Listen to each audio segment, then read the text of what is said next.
on a regular board meeting for us too? Yes. In June? And then I got other stuff too. Okay.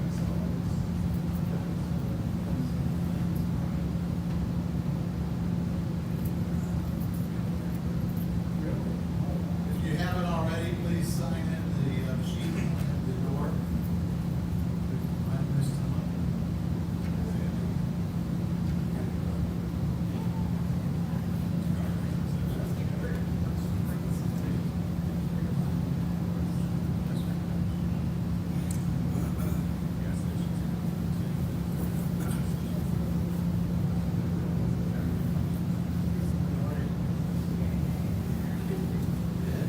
You need to.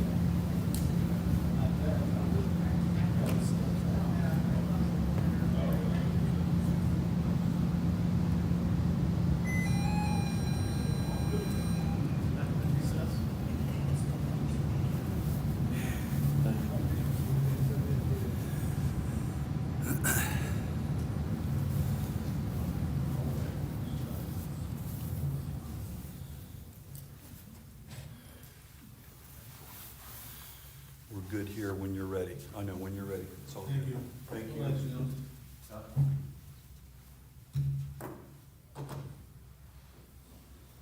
need a booster seat.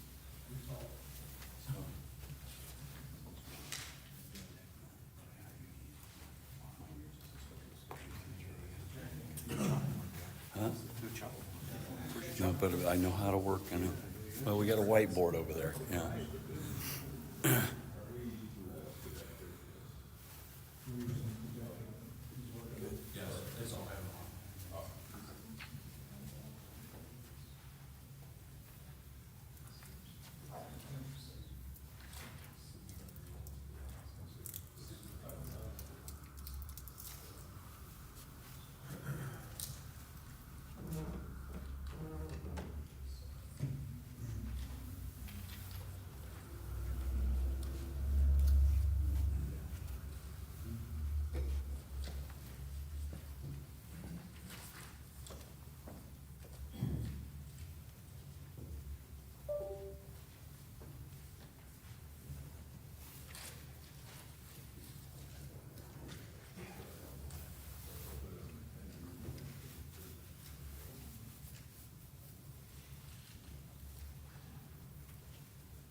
all the cold weather and everything else, and I don't wanna hear any complaints about warm weather.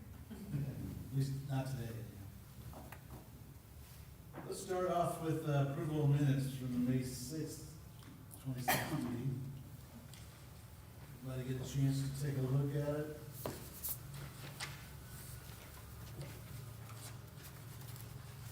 I would move to approve the minutes from the May 16th. Thank you, Cindy. We have a second. Yes, I'll second that. Justin, thank you. All in favor, say aye. Opposed? All right, motion carried. Unfinished business. Technically, we have some unfinished business that we're making new business, so we're moving down to new business. Justin, do you want to introduce your guests and go from there? Alec Home Medical Care? Yeah, I'm gonna go through kind of some historical overview on this first, and if they wanna, comment, they can, but, so, looking at this passage that is in question right here, is what we're discussing, but, you know, a little historical overview of how we got there. Du Bois Drive was turned into a one-way street headed, back west, years ago.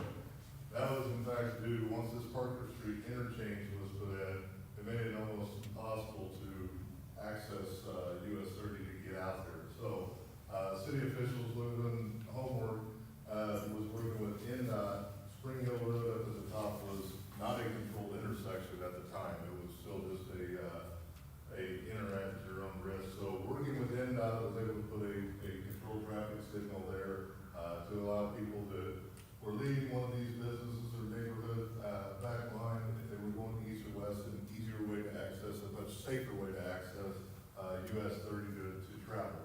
Southbound traffic was, needed to go, west on Du Bois Street and then down Harrison Street if you were moving south. Again, taking Harrison Street back up to Center Street, which is again another traffic signal intersection. The passageway in between was never meant for public travel. That is private property, that was meant for deliveries, loading, you know, customer service and the safety of the workers that ingress out of there. The owners are looking to, the amount of traffic that is coming through there, when we met on site, we were there at 10 o'clock in the morning, not a high peak travel time. There was probably 10 vehicles that came through. It kind of snakes through that parking lot. There's parking on both sides of this. Just a huge, huge safety risk for them.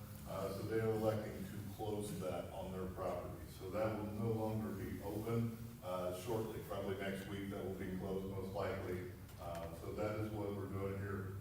At the time, Brookview was also shut off into a dead-end street, just for safety reasons as well, that we do not want to allow a lot of traffic coming through a neighborhood with kids playing, stuff like that to promote through there. So all that kind of happened years ago, but again, a lot of the community may not have realized that this is private property, this is an awareness. It's not necessarily a need to take action on the board, but just, you know, to promote our preferred route. Again, we've made that loop with NDOT, the traffic and the traffic flow patterns. There's a controlled intersection at each one of those, at each end of that, in order to promote safer ways to travel. So, anything you guys have that you want to discuss, but just basically wanted to make sure that the public was aware of what the preferred route is, to safely navigate that, and then also that, this will be closed, and will be no trespassing signs put up for that to block it, and for the safety of their workers.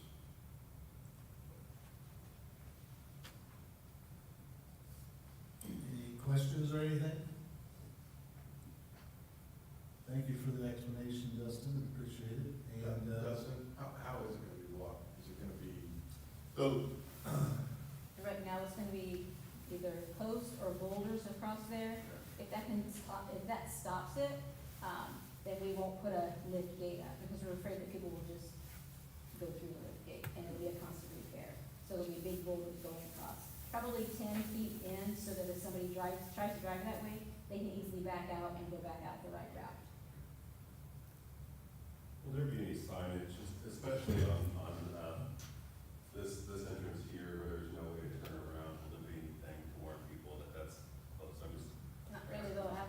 however, hopefully they'll be educated by not coming that way. There is signage there that this is not an entrance. Perfect. Yeah, but people still drive through.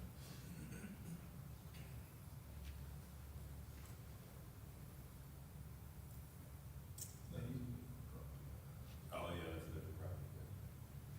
Any other questions? All right. Thank you, Dustin. Appreciate your attendance here. And, public will know from this meeting at least, I'm sure. Thank you, Dave. Next item. Joe, are you able to pull up Beacon at all for this purpose? Quick. We just got, I wanted to show them what the plat was doing. If not, I can.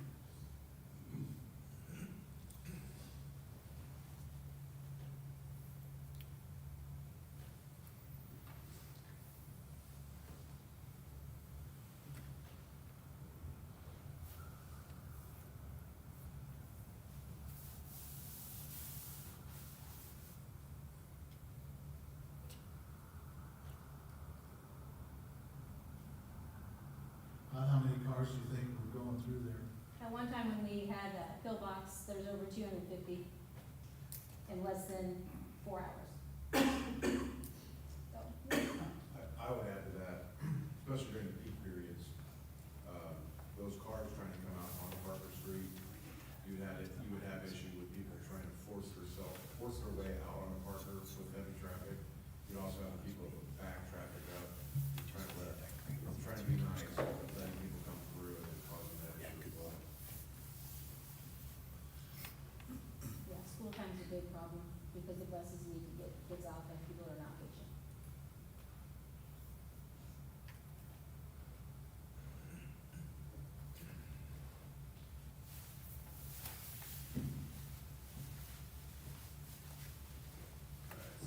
So this next item is from the Plan Commission. They are looking for a recommendation from the Traffic Safety Commission, based on a plat that has been brought before them.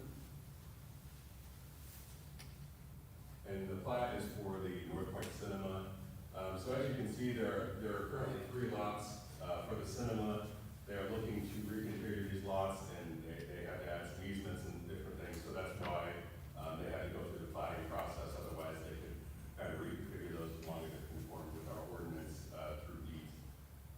But the reconfiguring of the plat would involve, bringing the lot line for what is going to be lot 3, down to where the break is in the pavement here, and then straight down from there. So these lots are currently under common ownership. They will be, sold separately or potentially sold to different owners, in the future. The reason the Planning Commission wanted to get some input from the Traffic Safety Commission and a recommendation, was because of the reconfiguring of lot 3, it would need an access point, if and when it is developed in the future.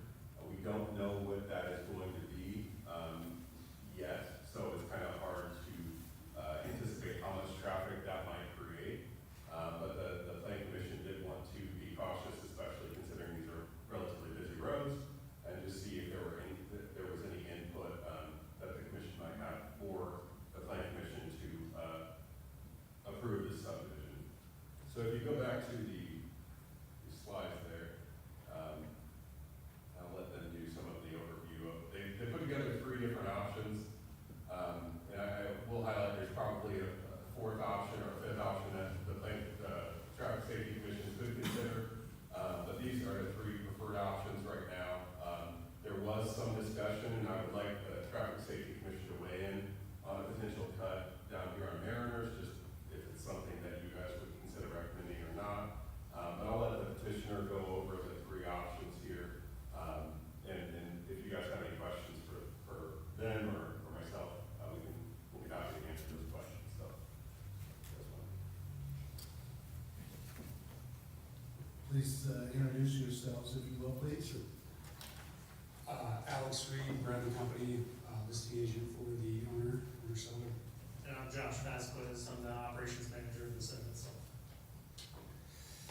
Yeah, so like Justin was saying, we've got a few different options here.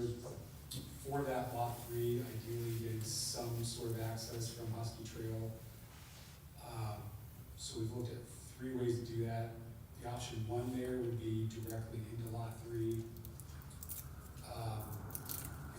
If you kind of visualize it where the yellow pylon sign is for the theater, that's basically where the boundary line is gonna be between lot 3 and the theater lot. So we'd be looking at a curb cut pretty much right at that north boundary, just to get it as far away from the roundabout as possible. Using GIS's measuring tool, that'd be about 150 feet from where the concrete median starts. And then the other 2 options, if that's too close to the roundabout, we look farther up. So option 2 is right across from the curb cut where you can't see totally there on the right side is Family Worship Center. So just putting our curb cut in line with that, that would cut into the theater lots, and then we would need easement just to get access to lot 3 there. And then option 3, if that's still too close to the roundabout, then we can go farther up, basically kind of where the gravel starts. That would be about 400 feet from the start of the median. And again, just an easement down that stretch for lot 3 to have access. Because as Justin's said, and we discussed with the city engineer as well, Kyle, he thought that coming off of the roundabout on Mariners Drive there was just cutting it too close, especially for the pedestrian crosswalk there. Yeah, both the pedestrian crosswalk that comes across there, but originally the planning commission was talking about doing, they liked it best down in the bottom left-hand corner of lot 3, but it's kind of a blind corner, high traffic Yes. for ambulance and all that stuff going to and from the hospital. A lot of people cut that corner. It just didn't seem like a safe spot, because there's enough, it's not an entire curb section that comes off the roundabout, that comes in a triangle. So people would try to go around people and potentially have a collision, as we're coming up Husky Trail, there's more than sufficient space for what we could tell to have turn lanes put in there, for any kind of curb cuts.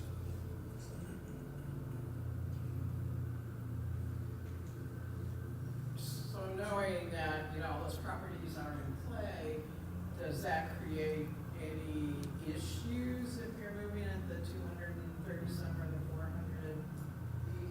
Yeah, there could be potential, anytime you do an easement, some people look at that as a downside when you go to sell the property.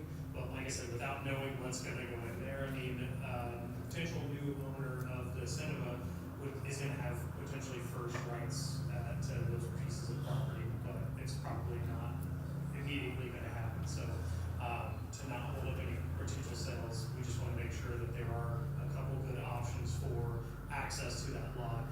I know the other concern was theater traffic getting out onto Husky Trail, but, like we talked about, doing some sort of division,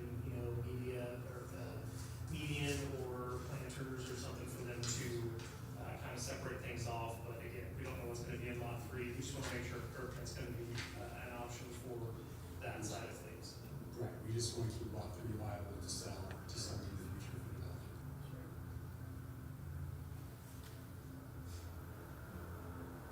Did you do a traffic count on Mariners Drive as opposed to Husky Drive?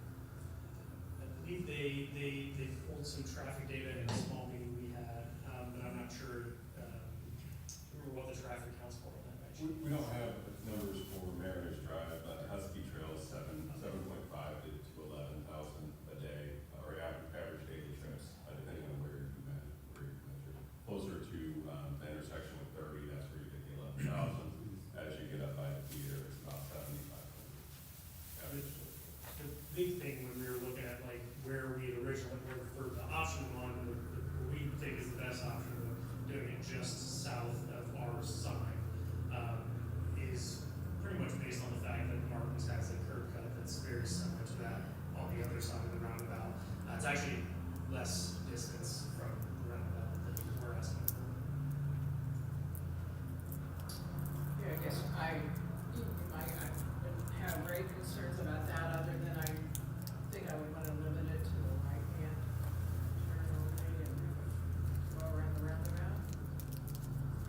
I got that mentioned here, if that was a concern that we could, just from personal experience, I kind of found on North Point Drive, trying to turn out of there, at certain times, it can be a little hard, so it's easy to just turn right and use the roundabout, so. You're talking about coming out of Lot 3. Yes, making. Trying Because I think to make a left turn and try to. Each of the options had that as a possibility, limiting it to right now. Well, I guess my question for that is, do you have that same kind of limitation on the worship center across the street? I mean, they can turn left out of theirs straight across the street? They don't, and, Joel, could you go to the street view on Beacon? We can kind of show you with that road is relatively wide, it does have width there. If you drop down to the street view, you can see where a turn lane could be tucked in there. But you also see the entrance to the church there where, if you click, yeah. So that's the entrance to the church. So option 1 would be just south of that sign. And then option 2 would be in alignment with this entrance here. And option 3 would be farther along. Guess a lot would depend on what goes into that particular lot, and we wouldn't know that. I mean, the church probably limited times that people are gonna be coming and going. Well, I think it's, or maybe take a different approach, but, you know, I like the fact, I appreciate you guys doing homework on this, that there are options. There are 3 options, and I think that may be dictated on what kind of traffic goes in and out of this, whatever this lot would, may become at some point. So, as a member of the traffic commission, I'm happy that road is super wide right there after you pass that median, so there is options to put in turn lanes, to keep from traffic from stacking, but having 3 different options of drive approaches that what could be, I don't see it supported. And I think what the plan commission is looking for is, option 1 doesn't require any changes to the plat. They could approve it as permitted, as platted. Option 2 and 3 would require a change to the plat where they would want to have an overlay of an easement for that ingress-egress ability, because if ownership of these parcels changes, the ability to create those easements becomes more and more difficult. So right now, what they're looking for is more of a recommendation on option 1, 2, or 3, understanding that options 2 and 3 would require additional work for the petitioner. On that option 3, that's obviously going to cut into a lot of the parking. What's the balance for that for the owner of the? Well, so, I mean, obviously, they wouldn't take up the parking spots, it would take a few of the parking spots out, but, I mean, essentially what we'd be asking for is we would, like, the big concern with the easement would be, like, theater traffic would also have access to leaving to and from the theater there. Which, depending on how you look at it, is a plus or a minus, Now, our times are very staggered and weird too, right? Like, movies get out at, 8:50, 6 o'clock, 6:30, somewhere around there. So we don't really hit all the peak traffic times, but that's not to say we never would. You get a long movie, they might. So that's why we were thinking, having some sort of, like, having them have their own entrance that has nothing to do with our property means that there's no negotiations in the long term. It makes the lot more viable for somebody else to want to get it versus, I have to go with an easement, they turn potential sales away. So we would really like option 1 to do the thing, but if we have to go with one of the other options, we just want to make sure that there is an optional thing in there if we have to have it, but if not, we'd love to have it approved as optional. Just because then there is, the reason why I think they put the exit for the theater over on Mariners Drive was so that the theater traffic would not run into any issues backing things up for a long term out there. So if it was put on Mariner Drive, there would not have to be an easement. If it was put on Mariners Drive, there's, for lot 3 specifically, it would be, in my opinion, too close to a blind corner, and really a choke point. People cut that corner all the time. And if you go up to that roundabout, actually see, there's not as much of a median, so my fear is even if it was a little bit closer, kind of at like the Scientology entrance, people would go around those people, and they could potentially get into a collision. There's just not as much room over there. Is it an option? Sure, but in my opinion, that's the worst option, and the engineer we talked to said it was the worst option too. And that's an old picture, if you click forward again, you'll go back to current conditions there, so that barrier actually puts a barrier between movements.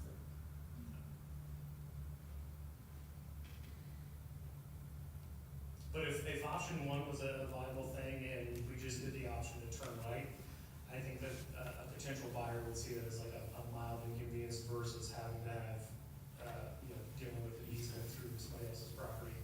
Then it comes into question who's responsible for, repairing the asphalt there and plowing it and, there's just a bunch of things to consider in that, in my opinion.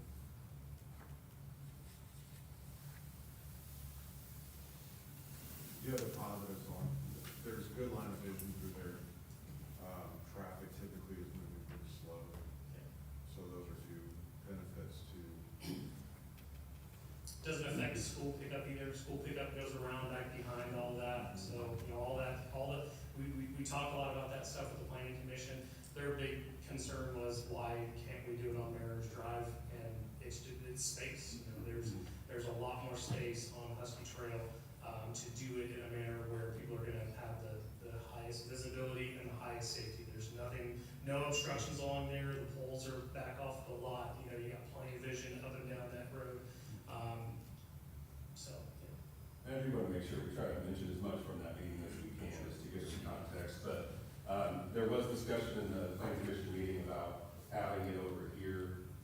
Practically, on paper, it looks like that would be a possibility to grant an easement from lot one again, to create an entrance over here. However, practically, it would be very difficult to do because of the detention basin. This is all that low detention basin area, so the soils are probably terrible. It would require a lot of engineering and work to connect in here, and it may not be ideal again at this corner. So just wanted to mention that. Plus whoever builds in lot 3 is going to have a easement to that retention area anyways. So you're talking about trying to put a road over another easement for, rainwater or whatever, however they're getting water away from the building.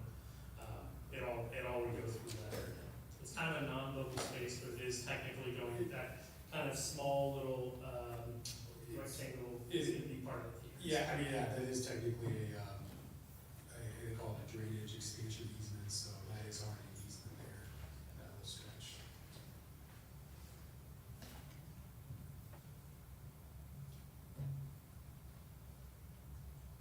So I guess really our big question is, if you guys feel like option one is a viable thing, could we get your recommendation from you guys to the planning commission, to kind of grant the blessing, so to speak, for this to be approved as is, rather than doing an easement if possible? So I think with 150 feet and as wide as that road is, I think it would be a viable option, so I will make that motion. I'll second. Okay, so we're looking at option one being the first option, obviously. We have a motion and a second. All in favor? Aye. Opposed? All right. Thank you very much. Thank you. Thank you, gentlemen.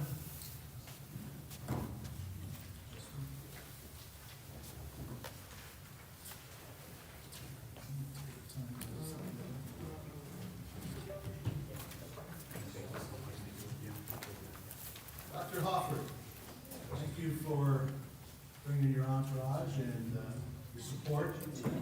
Absolutely. There are a couple good ones with me. Steve Boyer, our CFO, and Jim Masters, head of our facilities and construction project, and another council member as well, right? Soon to be. So again, they are here as we're all part of this project. We're not really asking for any ambitions here today. We just wanted to share just a little bit about where we're going and some of the conversations that have taken place behind the scenes with a number of people. I know Mayor, Dustin, Mark, Justin have all been part of conversations, but especially dealing with Smith Street, and then that factors into Pope Avenue, Winona Avenue, and then even how this will impact, hopefully positively, Union Street and some of the traffic backups that we've had with Warsaw Community Schools. So as we talk about this is a long-term planning. We started talking about Lakeview and what to do with Lakeview here about 10 years ago. At that point, I had a community patron that called me and asked me when she could get her brick because she was sure that we were tearing down Lakeview at that point. We said we need to wait a few years, and we have some other plans that kind of go into this. And so we want to walk through even a little bit of what those plans have been and some of the process. I will skip through some of the parts because this was originally set up for our school board meeting. So I'll just allude to some of the things like tax impact and focus a little bit more on the actual traffic safety part. So Joel, if you could go on to the next one. First of all, with our schools, this is our 183rd now that we're going into a year of public education. We're always working to prepare our students for the future, not our past. Our goals have been efficiency, budget, tax, and most importantly, our students. One of the things that we have in Warsaw Community Schools, we have an ongoing 10-year facility plan. It was one of the promises that we put in place. When I came into this position, we ran a referendum for the Lincoln Elementary School. And we said we need to make sure that we can plan out accordingly so that referendums don't have to be run inside of our community. It isn't when a building is decaying that we go on and kind of go to some of the next steps. So that's been our promise, that's been our goal. I think we've done it very well here over the last 10 years. And many of the projects that we've done, Lakeview definitely is our biggest project going forward. It's coming on 65 years of age. We figured out that if we looked at just 500 students average a day for 180 school days a year, there have been over 6 million school days that have taken place in Lakeview, and over 42 million class periods that have taken place inside that building. So the good part about it is built very sturdy, and that gives us some opportunity to be able to build on. So Joel, if you can go to the next one here. Really, that goes into our facility plan, something that we've had in place. We have every single roof mapped out. Mr. Boyer, how many square feet of space do we have in Warsaw Community Schools? 6.5 million. 6.5 million square feet of space inside the Warsaw Community Schools. We are always looking for efficiency each year. Mr. Fick, how many bus miles? Roughly about 1 million bus miles a year, right? And about 1 million school lunches a year. So we are the third largest employer in Kosciuszko County, so we know that what we do definitely has a long-term impact, and we know that our facility plans, everything needs to be timed, everything needs to be watched, whether it's an HVAC system or whether it's a roof. If you go on to the next one. When we look at our tax rates, our school system has one of the lowest tax rates in the state of Indiana. We are at 89 cents. The state average is $1.02. We see tax rate decreases the last 2 years. We went down by 1% this last year. We're down by about 3% this year. We're 12% under the state average. And we try to pull all of that into it. I know there are a lot of news articles about schools going out for operating referendums this next year. Warsaw Community Schools is not one of those schools. So can you please help us pass that along, because sometimes when people read articles, they assume that each school is equal in that. We've tried to be very wise, whether it's our operation fund, our education fund, or our debt service and what we're doing. That also includes Senate Bill 1 impacts. We've already made the adjustments that we needed to inside of our operations. If we go on to the next one, when we talk about fiscal planning, we talk about our debt management. This is how school systems pay for schools. We are not allowed to save up and buy a school. It's kind of like we have a mortgage that takes place. And so we are always working on paying off our previous projects and looking at the next projects that we have. So I just say that we have been very wise in our budgeting of the way that we have looked for these projects going forward, because anything that we do at Lakeview, we know that there is a financial cost, and we want to make sure that we were budgeting wisely where there was no tax rate or tax levy impact. Go ahead and go to the next one. Our latest project, and I'll go through this very, very quickly, was the high school. We took about 5 years to renovate the high school. The high school is 35 years of age at this point, and one of the big areas that we helped with the renovation were the traffic flow patterns outside. Working together with Joel and the SROs and the entire transportation team. We've been able to make things more efficient, both internally and externally. Going through the school, we renovated over 125 different classroom spaces. If we go ahead and go to the next one. As we look at the future, this is actually one of the books from the opening of Lakeview back in 1962. And as we look at our facility plan, we are right here in the middle of this, but we know that this impacts more than just Lakeview, because Lakeview also holds many of our career center classes with our welding, machining, and cosmetology school. It also houses our gateway alternative education, and any movements that we are making, especially if it were to be consolidate the middle schools, would impact Edgewood Middle School as well. Go ahead and go to the next one. This is a story, and many of you know that I was a history teacher before I became a school administrator. James Gast, about a month before he passed away, came into my office and brought this photo to me. And this photo was from, I believe, 1958, and it was his parents donating the land that Lakeview was on to the school system. And you look at those names that are on there, whether it's Hall, Tucker, Minor, Delp, Maish, all people that we talk about inside of Warsaw government and school government. No kidding. Yeah. Yep. Yep, a lot of founding people here inside of our school system. But James was so passionate, he wanted me to have this photo of his parents donating that land. And he said the land was originally bought as a gravel quarry. And it was bought because they thought they were going to be doing a lot of the street work in Warsaw. Now, I don't know what happened, but they didn't get the bid.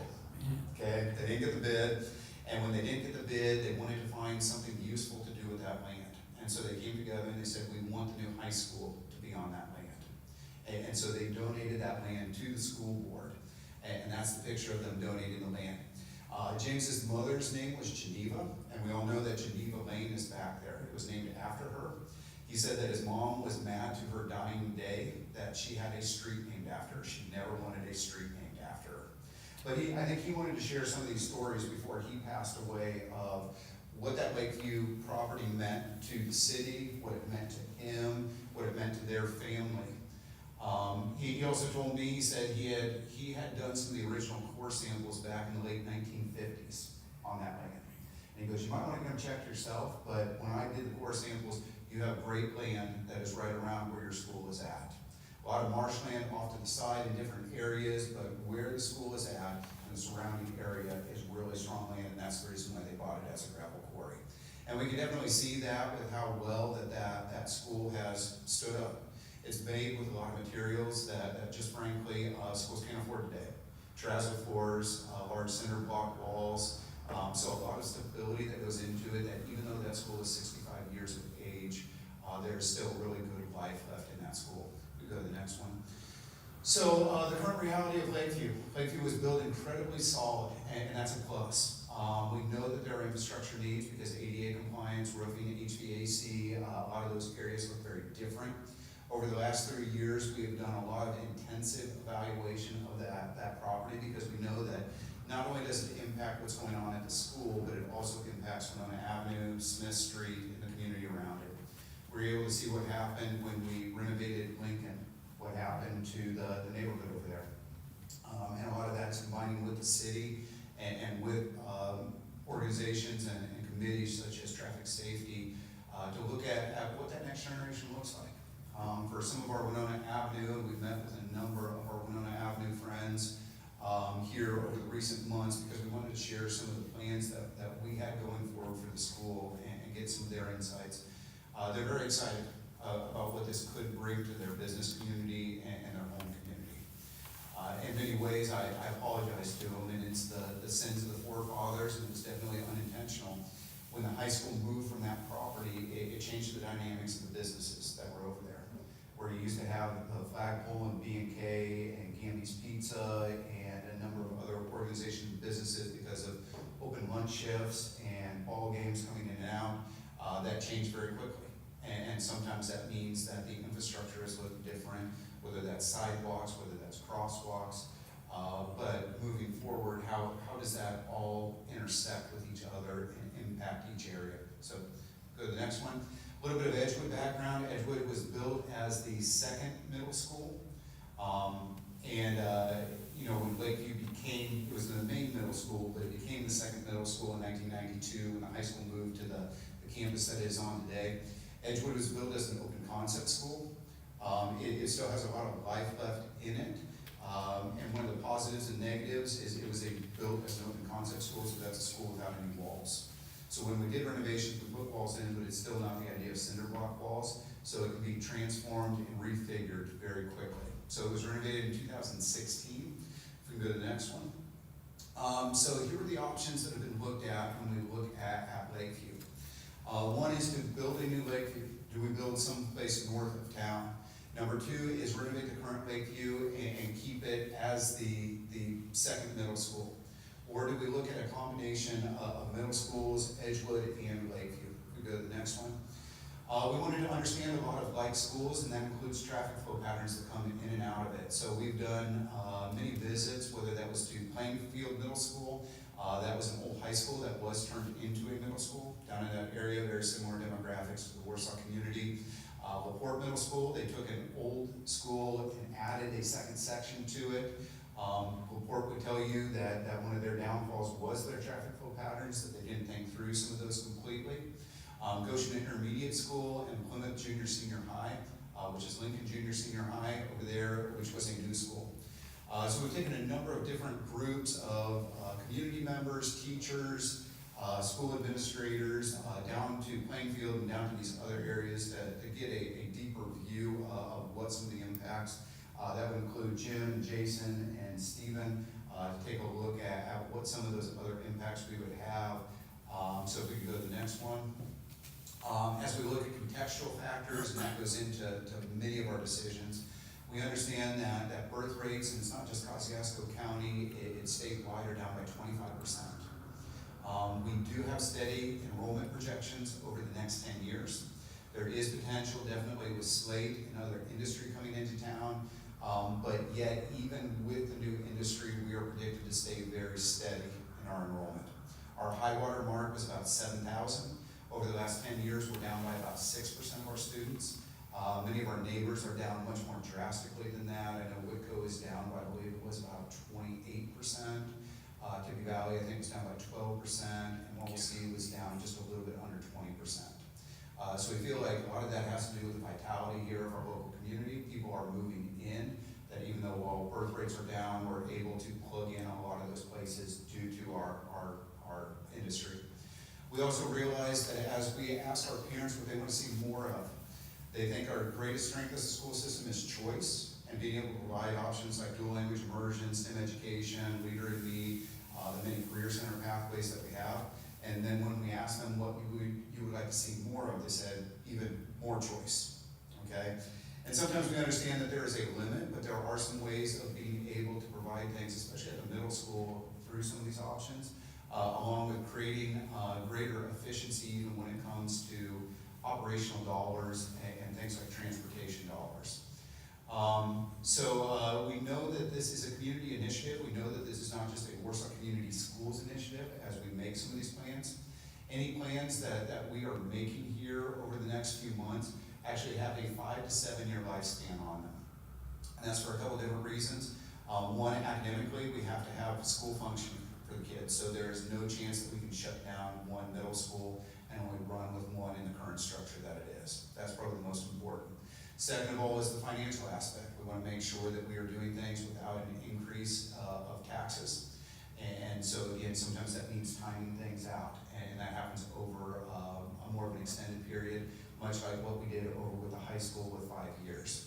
So any of these plans are 5 to 7 years, but we are getting closer to getting the plans in focus. Go to the next one. Knocking off some things. New location. If you were to ask me 4 or 5 years ago, I would have told you that we'd be building out north of town, and that was the way that we were going to go. We looked at a lot of different land spaces, and we could not find ones that really were suitable or were not cost prohibitive. Many times there was open land that was next to a railroad track, and schools can't build right next to a railroad track. Or it was open land, but the sewer and water and utility hookups were so far away that it would not make it a wise decision to have to create our own sewage treatment plant or septic area. So as we looked at this, we also realized that what were we going to do then with the Career Center classes and the alternative school? And that still meant that we had 2 middle schools, so that still meant that even transportation costs would be something that would continue to go up. So realistically, we have knocked that one off here in the last year or so because of some of those issues. We go to the next one, Joel. When we look at renovating the current Lakeview, this is still an option, and it is one that is still on the table. Building is structurally sound with ample space, but then the question becomes, what do we do with the alternative school and what do we do with the Career Center? As we look at those areas, that really isn't a good fit where all 3 of those are at. We have done it because of space and being able to program that to this point. But efficiency-wise, Mark, I'm calling you out on this one. How many transportation shuttle routes do you have to run every day? 17 shuttle routes back and forth. So we're losing academic time. We're also losing efficiency of not having some of those areas on the same campus. So we know that anything that we do is impacting 4 different schools at the same time. We realize that still, if we were to do this just as the Lakeview proper area, it still would be able to provide some revitalization to that corridor and allows room for some growth. But we definitely are lacking some efficiency, and when we talk about bringing some of the programs together that we have at the middle schools, right now one has STEM, one has dual language immersion, but we'd like our students to be able to have that opportunity no matter which middle school that they go to. There's also some efficiency of staff. We did look at a combination on the Edgewood site. We don't believe that this is viable at this point. I'm going to pick on Jim for a second because this was Jim's idea. And Jim thought that this was the good one to go with. But as we talked to architects, we realized that number one, Edgewood was not built with some of the durability that Lakeview was. Also, we began looking at traffic flow patterns. And right now, Union Street in that corridor is very bottleneck. Early in the morning, you know when school starts back up, and you know when school ends every single day. And we see a lot of your officers out there, and we're very grateful for them to be involved. But we also understand that we cause a lot of bottlenecks in there. So that would be a major concern that we would have. Also architecturally looking, the architects took a look at it and said you would run out of space very quickly. While you might be able to do this renovation, anything that you would have to do 20, 30 years down the road, you have some major issues, and then we still have the concerns of the programmatic need and the efficiencies that we're looking to solve. We go to the next one. This is where we're starting to come to land a little bit closer to, is a combined middle school at the Lakeview site. As we look at it, strong building with a lot of opportunities. We could be able to put in the appropriate programming. There are a lot of efficiencies that could be found with operationally and academically. At the same time, we could be able to move the Warsaw Area Career Center and the gateway classes along with adult education over into the Edgewood building, so they would be on the same site. It would relieve quite a bit of traffic on that Edgewood and main campus site as well. And as we look at it, this still revitalizes the corridor and leaves room for future growth for us as well. This is probably the slide that is the most relevant when we talk about traffic safety, because as we've talked about it, we do own Geneva Street. And when we talk about parent pickup and drop off, one of the things that we would want to do is make sure that we kept that off of Smith Street and Winona Avenue, along with appropriate area for our buses.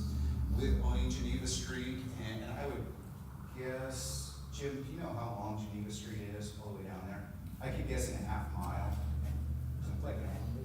What's that? Not quite that long. Not quite that long, but pretty close. Think about when I go running around there, again, how much space. But again, especially if we snake it down and back and around, we should be able to keep all traffic off of Smith Street, which would be ideal. So again, not blocking anything as we look forward. What you're looking at is just a conceptual drawing that was up there. As we look at 5 to 7 years, you see some of the phases that are there. So this is definitely not a short term, but we wanted to make sure that it was on everybody's radar of directions that we're looking, questions that we still need to ask. This summer, we've been doing some roof work and some HVAC work and some electrical work. Next summer, it would be the same thing. The year after that was when we would start looking at some of the classroom renovations, and then the last kind of phases as we get into 4, 5, 6, and potentially 7 would be the addition of more classroom space, and other space to be able to bring students over. So we'd be looking still 5 to 7 years before the middle schools would merge, but we would start working towards that path, and at the same time, working on some career center renovations as well. So we go to the next one. So summer of 2026, we just shared that, energy savings projects, mainly roofing, piping, electrical, school improvements. Determination of long-term plans, that's something that our school board is looking at in the coming months with what we know. And then if we go to the next one, long-term recap, number one, anything that we do, we're doing over time with, again, no tax impact, no referendums above tax caps or raising that. And then we still have two considerations that are really on the table, but I would say we're definitely leaning towards the efficiency that comes with a combined middle school, as it would also take care of our career center, gateway, and even adult ed classes. So that's what we know at this point. Were there any questions that any of the three of us could answer, especially as it comes with traffic flow patterns or concerns of what this could or could not cost from one avenue and Smith Street?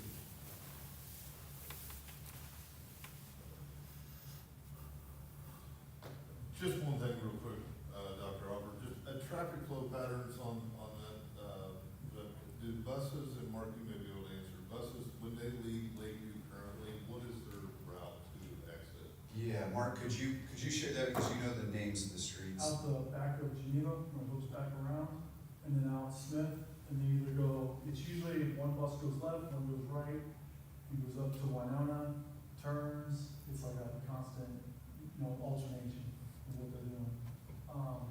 And it's roughly 11 minutes from, Lakeview over to high school.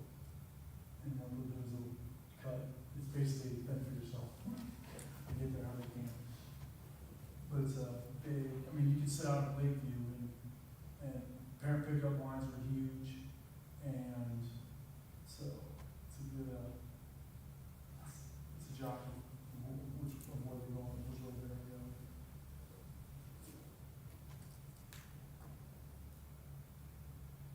Would it be feasible to have something going straight over to Winona that would help the flow of traffic? As it is, they use Reed Street and Park Avenue. Right, yes. That truck shot over to Winona, yeah, that would, about tremendously. Because we would hook it up, we would, coordinate to where, once that would take away the shuttles, having, students having to go to high school.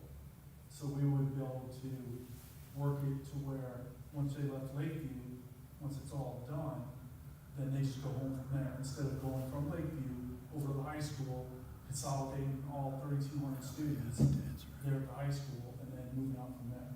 So, there's roughly, between 12 to 13 buses along, just up Lakeview, that go from Lakeview over to the high school.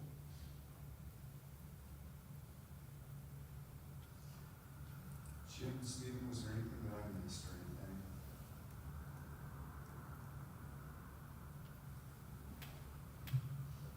Very good. Thank you, Dr. Dave, Hoffman. thank you for the time. Thank you, sir. Gentlemen, thanks for coming. We appreciate the presentation that, that's the first I had heard it, Thanks, Dave. but I know you were making the rounds. Absolutely, To make sure everybody knows. All right, moving down to committee and planning updates. Mark, you have a school bus stop arm update? Yes, sir. It was, I usually give, as part of Dr. Offord's information to get out to the public. I usually brief once a year to traffic commission and I'll do the school board, towards the end of the month. But, I usually run through our stop arm violations and anything pertinent that's happened, like through the school year. So, if you look at the first slide, it is, we sent 98 stop arm violations to the prosecuting attorney. 11 police pulled over 11 of them, and violations not sent is 170. So roughly our total number is 279, with violations not sent, that is vehicles that we can identify. So either like, their license plates are darkened, or we just couldn't get a good view of the plates themselves. So, that number is up from last year. We were 262 last year, so we're 279 this year as far as violations. And then on the next slide. During the school year, correct? Yes, that is from, the beginning of the school year to the end. And of course, our biggest violators is Papa John's. Detroit Street, 29, Westlake Street is 15, Orchard Bridge, 15, Park Street's 13, Winona Avenue, 11, Sheldon Street, 11, and Argonne is 10. Usually when we get our, allocation for stop arm violation funds, then, local police, sheriffs, city, Winona Lake, they all hop on it. And you can watch the horseshoe anytime, that's where all the buses are at, and I could have 5, 6 police cars there, that are hopping behind buses and catching. But it's a huge, it's nice when we get our funds in for that to do it. Accidents, I put that in there because of,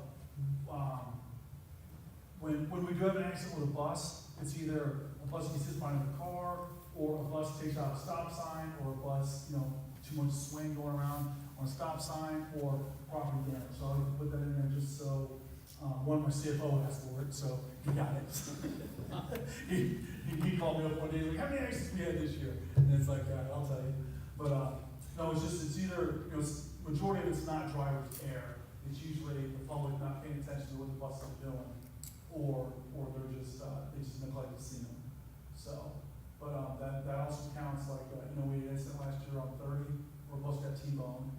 A car just blatantly ran right through the stop sign, or right through the stoplight. So, it's a serious thing. When you have a big yellow bus going, and people aren't aware of what's going on with it, we're just not paying attention. So, I just like to put that out there so they can see it.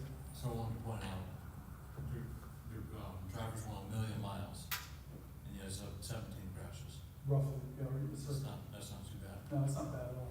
No, it's not bad at all. And roughly our drivers run, the average driver runs between 175 and 180 miles a day. So I know that might not seem like a lot, it's going forward and work twice and back. But you consider all the stops, the time it takes, the fuel consumption. When I first started at Warsaw schools, we were at 225 a mile running wise as far as what it takes to run the bus. Now we're down to like 78 cents. So we've gone from down to 71 cents per mile that we run the buses. So that's actually 2 per seat for high school students and middle school students, and then it's 3 per seat per elementary up to 4th grade. And it all depends how big you are too. But that's like, let alone, Madison School runs 875 miles a day, just with the buses we have sitting there that are heading up north. We are right on our State Road 19 county line now for our northern part, and our southern part is where, Dr. Hoffer? South of 14. So we're roughly 6 miles south of 14 now. And we're in Pearston, we'll be picking up a couple close to Edmond Green this year, because we do out-of-district students. We go to where the students are at. So, and our routes, like I always say, the routes start at 6, and we're done roughly 5:30, 5:45 every night. So it's a good task.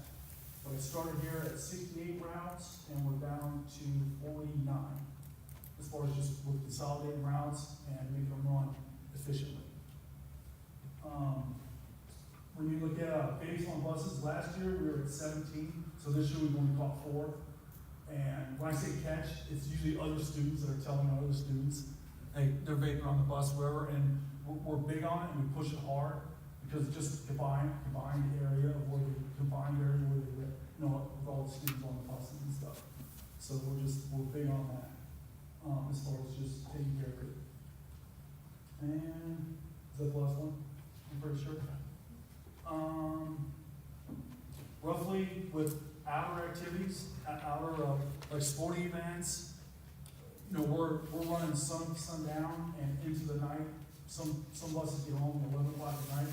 We ran 1,400 trips last year, just alone. I think Lance ran like 300 of them, working wise. But, no, we do, between what we do with BYC, YMCA, all the outside activities, we're really supportive of, we're a huge part of the community. And that's what's big. And, that's just what we enjoy doing, how we're doing. The average driver, 95% of my fleet is 2020 and older, buses newer. So when I first got here, they were driving on buses that were 15, 16 years old. And it was just like, you know, but now we drive, I call it, we drive Cadillac buses. So that's the way, I wouldn't have it any other way. And it's very supportive of what it is. But, you know, some of those drivers are in that bus for, 10, 11 hours a day. You know, it's like, I've had drivers tell me it's their office. You know, it's what they live, what they do.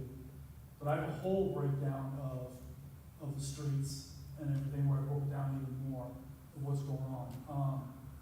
But the biggest thing is we can't identify the plates, when they come through. So, but I gotta give it to Brad and, Jay, or Mr. Smith too, or Officer, or Sheriff Smith. Those two are on. I'll send them, the videos that they need, and they'll be running with it. So it's a good thing. We have a good setup to where we identify it, I get it to where it needs to go to the agency, and then it gets to the prosecuting attorney with the traffic offense. And I think if Jack was here, I think he's gonna try and push for, more fines. So that's why I think, he's gonna go with that. But him and I have talked about it, so we'll be bringing that up. As far as just, bigger fines for when you do get, you run a stop alarm. But that's basically it. We're doing good things. We're doing really good things. And it's a change in regard with, I used to be able to recruit retired people, older people that need like a second job or something to do. Now it's I'm getting into the younger people to do, to do the work and stuff, where before, I have some drivers who've been there 30+ years.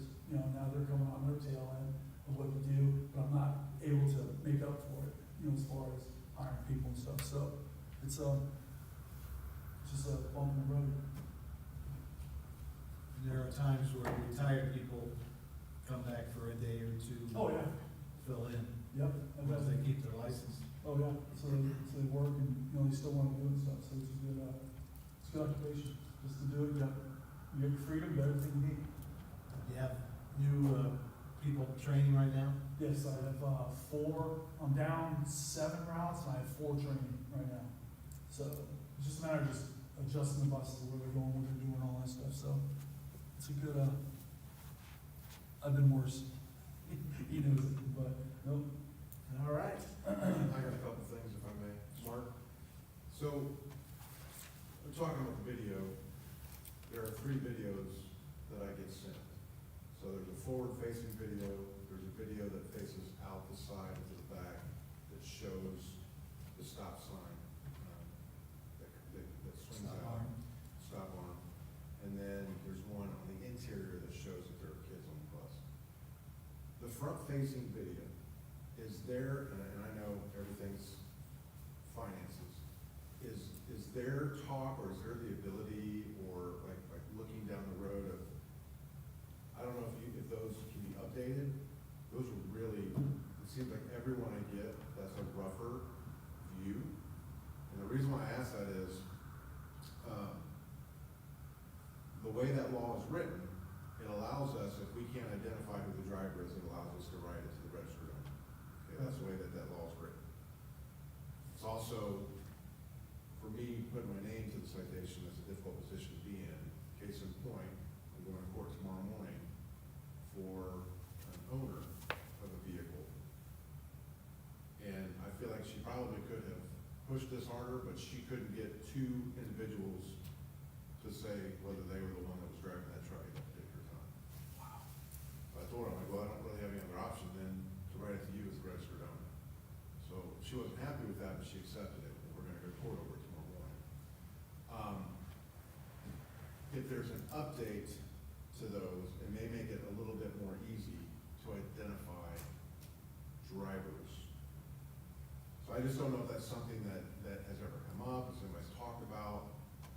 But I would say almost every one of those that I get, that video, the footage, the view of that is always rougher than the other two cameras.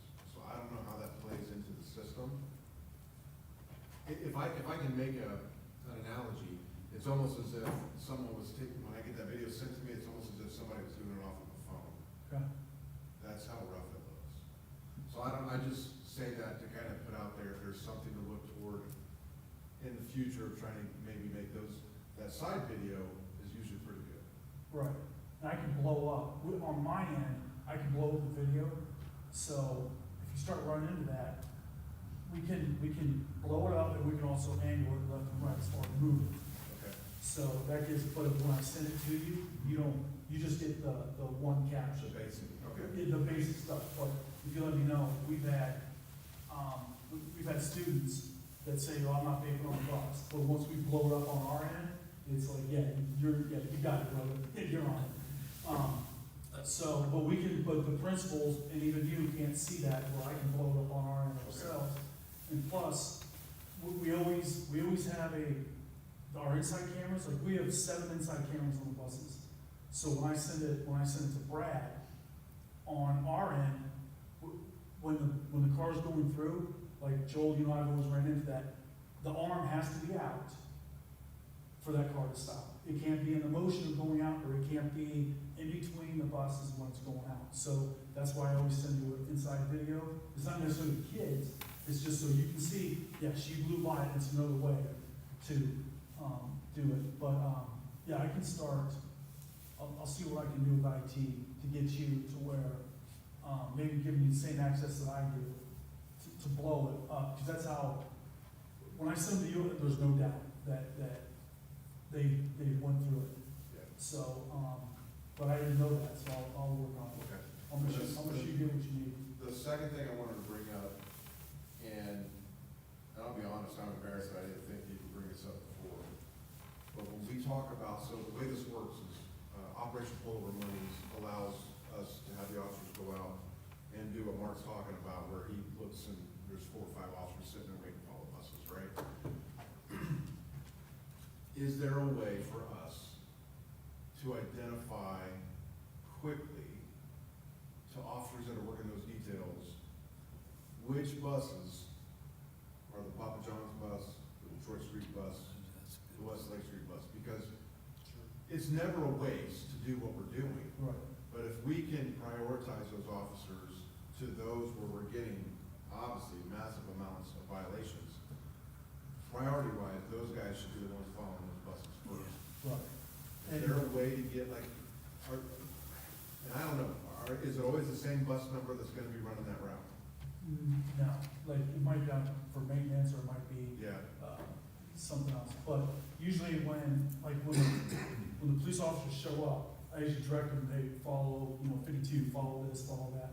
But like, you even know too, you said Papa John's with me before, Yeah. and it's like, so I usually tell them, hey, my biggest stop is Papa John's, go out to, you can just sit there, and on a Thursday night, Friday morning, Friday night, you catch them all day.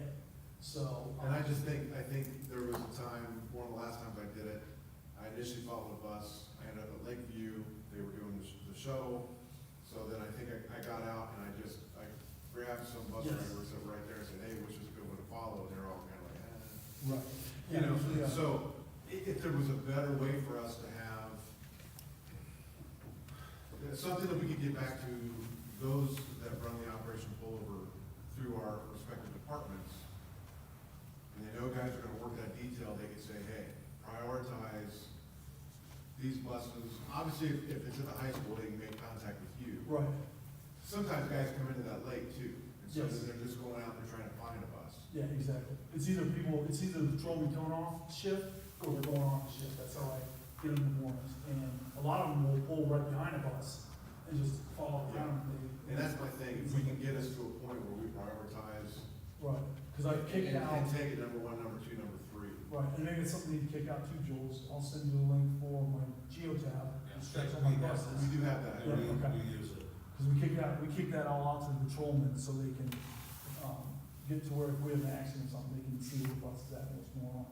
So, yeah, but I'll work on that to you. So I'll get you, capability to blow up the stuff that I send you, and then, work on just getting better. Cause I mean, I know what's good, I mean, I know where the hot spots are and all that, so, and I thought I was pretty much doing that when I was, get a patrolman to follow a bus or whatever, so, Well, and the reason I bring it up is, so let's say that I've had to come into this, or split the time or whatever, and so now I'm just jumping in and finding a bus off of Geotab or whatever. right, And then I go to maybe the area of Papa John's and I grab a bus, but then that bus goes a different route, right? right, gotcha. So that's what I'm saying, if we know specifically, and I know it's not always gonna work that way, but if we know that bus number so-and-so is usually the one taking that route, 'cause I think we can even look that up on Geotab, right? I can look for that bus number. Yes, yeah, you can pull it up and see what that route, like the day before, you'll know what that bus ran.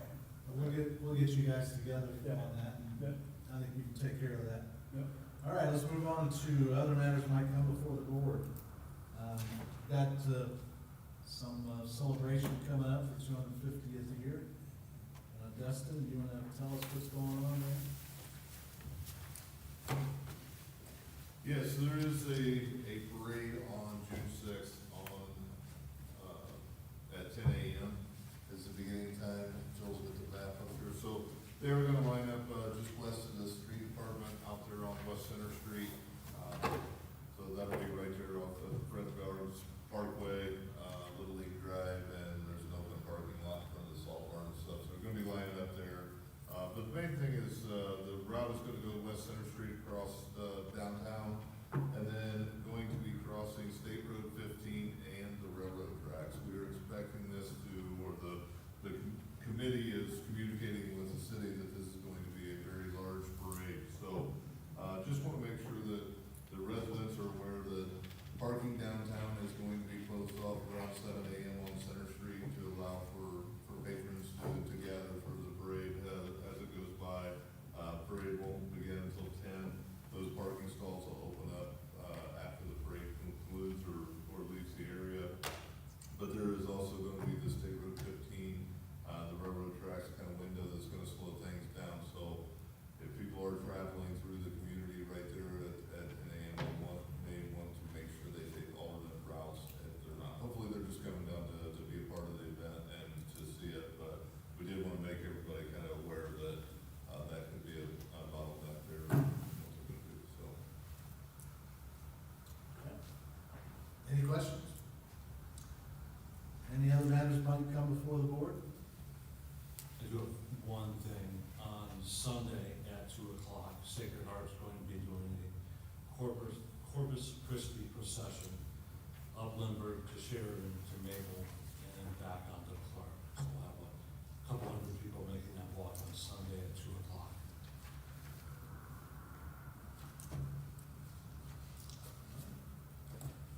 Any other matters? Right, we'll, ask for adjournment. Motion. Motion, Joel, Second. Cindy, second, all in favor?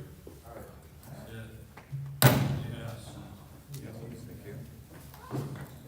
Yeah, those used. Thank you, everyone.